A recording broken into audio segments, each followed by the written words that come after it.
We are the youngest country in the world. We have 560 million people under the age of 25.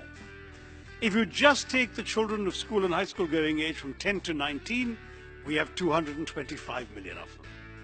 Now, what does this mean in practice? Just purely looking at the demographic trends, it means that for the next 30 or 40 years, India could have, and one would argue should have, a youthful, productive, dynamic working age population at a time when the rest of the world, including China and Europe, the rest of the world is aging.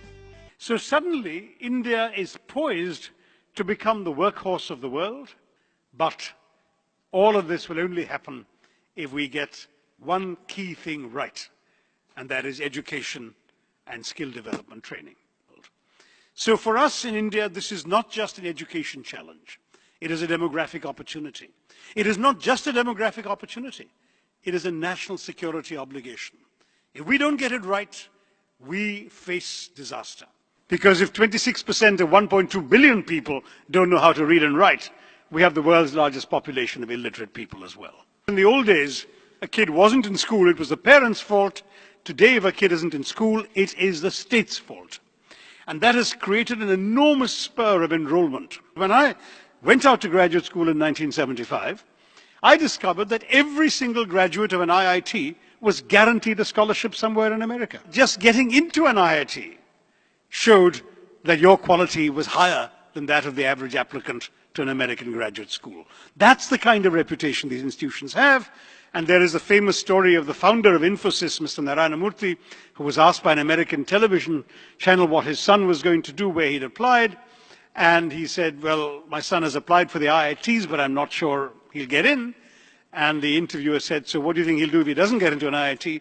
And Mr. Narayana Murthy said, his safety is Harvard, he'll go to Harvard. And this created some astonishment in America. But the footnote to the story is that a few months after this interview, the son didn't make it to the IITs and got a full fellowship in Harvard. And the reason is, of course, that Harvard takes about 10 or 11% of all applications. The IITs take 0.01% after one of the most rigorous tests imaginable in the country. But I mention this to draw the point that we have quality in the country, and yet it is rare.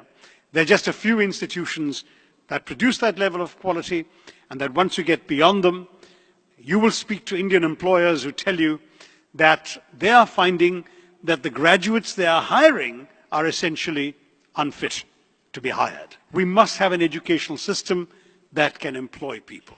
And that doesn't just mean the IITs and the engineering institutions. It means that those who are not able, capable, or interested in going into those institutions should have a worthwhile available alternative. And that alternative must lie in vocational training.